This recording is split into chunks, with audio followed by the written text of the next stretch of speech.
Здравствуйте! В эфире программа «Перекресток». В пражской студии Айнура Джекшерзе. Сегодня наши героини – обычные женщины.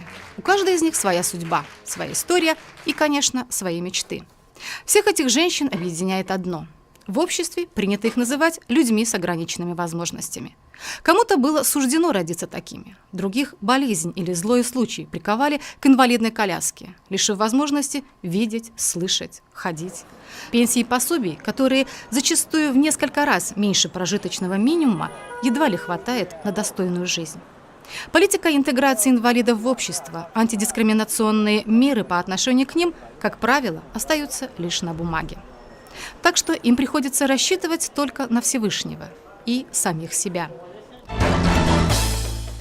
Официальные данные о числе инвалидов в Туркменистане найти трудно. Известно лишь, что в прошлом году пенсии им были повышены и выплачиваются, как и везде, в зависимости от группы инвалидности, от 200 до 400 манатов. Это примерно четвертая часть средней зарплаты в стране. Существуют общества и организации, которые помогают людям с ограниченными возможностями. Но собрать многочисленные бумаги для регистрации, пройти массу бюрократических процедур далеко не всем по силам. Чтобы заработать на хлеб, эта женщина сидит на улице Ашгабада, зазывая прохожих за ничтожную плату взвеситься на видавших виды весах. Весь белый день она проводит здесь. Домой уходит только поспать. И так каждый день. Обратиться не к кому. Для получения помощи от государства надо пройти много инстанций, собрать множество справок. Но далеко ли уедешь на расшатанной коляске, сокрушается она. Только и остается, что уповать на Бога. 23-летняя Надежда Истамонова из Казахстана, как многие инвалиды, воспитывалась в детском доме. Потом поступила в колледж, где получила экономическую специальность. Бизнес-курсы при обществе инвалидов «Шарапат» помогли ей в предпринимательстве. Подробнее в репортаже нашего алматинского корреспондента Мади Бекмаганбетова.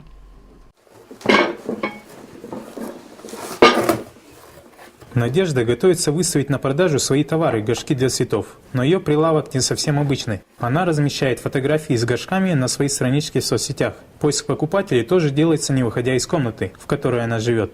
В предновогодний сезон она таким же способом продавала елки.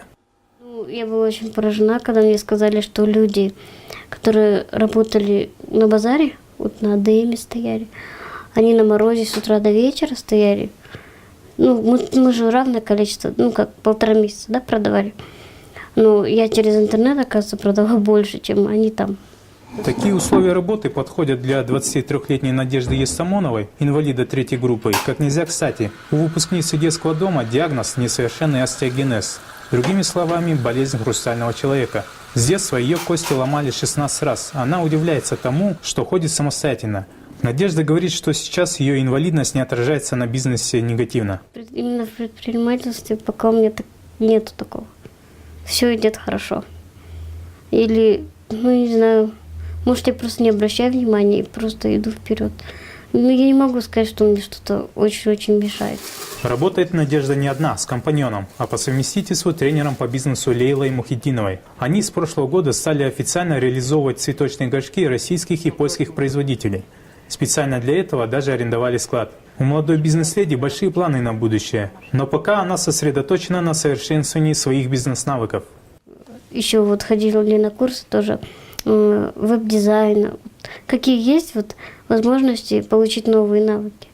В принципе, я никогда не отказываюсь. Если нужны, конечно. В Казахстане для инвалидов предусмотрена бесплатная регистрация бизнеса в виде индивидуального предпринимателя. Также существует требование закона о социальной защите, согласно которому как минимум 3% из числа сотрудников предприятия должны являться инвалидами. Однако в действительности эта норма не работает, считает представитель Ассоциации женщин-инвалидов Захира Бегалиева. Многие предприятия не приспособлены для людей с инвалидностью, нет доступа, нет пандусов, много ступенек, также общественный транспорт, который люди с инвалидностью не могут пользоваться.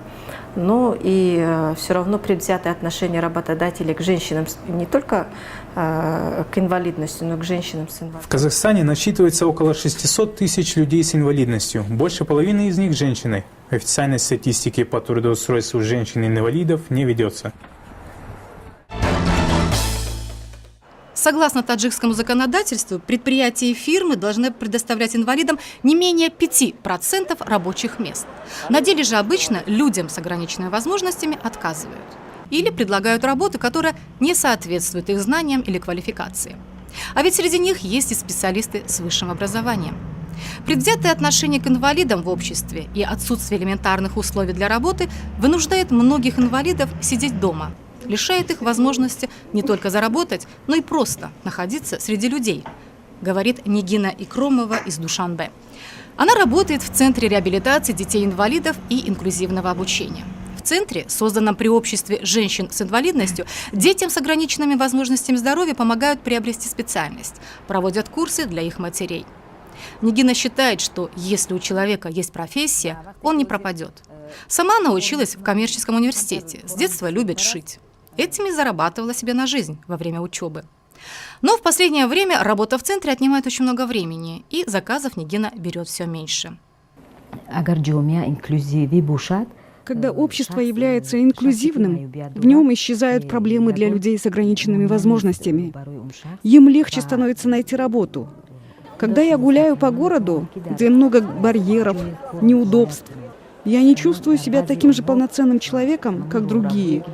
У нас нет специальных дорожек, пандусов для колясок, ступеньки очень высокие. Даже новые многоэтажные дома не приспособлены для инвалидов. Городские власти утверждают, что дороги соответствуют стандартам, но мы-то знаем, что это не так. Вы смотрите программу «Перекресток» центральноазиатских редакций «Радио Свободная Европа», «Радио Свобода». Это дефиле в одном из залов Бишкека совпало с неделей моды в Париже. Пусть в этой коллекции всего 10 моделей, и имя молодого дизайнера знают немногие кыргызстанцы, но для Укей Мураталиевой и девушек с ограниченными возможностями, которые работали над этими нарядами, происходящее без преувеличения настоящий триумф. И он уже не первый. На самом деле понятие моды, оно очень широкое, и как вы видите, оно не просто касается нас с вами сейчас, на самом деле оно повлияет на жизни многих-многих девушек, и в особенности девушек с ограниченными возможностями. Укей мечтает учиться за рубежом, скажем, в Парижской школе искусств. Поэтому после работы в цехе она каждый день отправляется на курсы английского языка. Одна сторона серая, другая черная получается. Или знаешь, к низу, да? Ничего страшного. Вот хотя я рисовала вот так, мне нравится, что вот розочки внизу, пусть. И еще наша героиня активно и действенно выступает за то, чтобы в городе были созданы хотя бы элементарные условия для передвижения людей в колясках.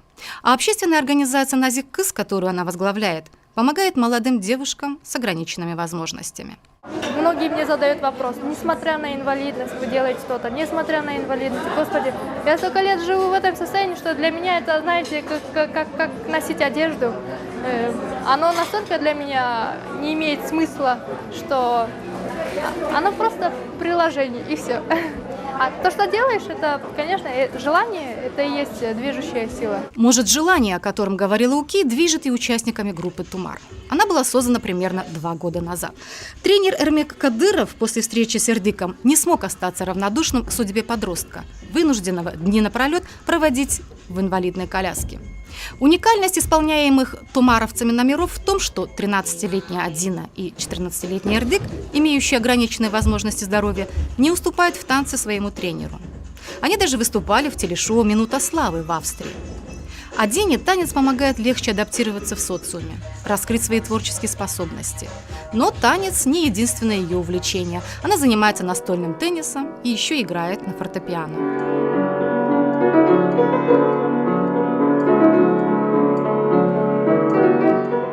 Сегодняшние наши героини, на первый взгляд, обычные женщины. У каждой из них своя история, своя судьба и свои мечты.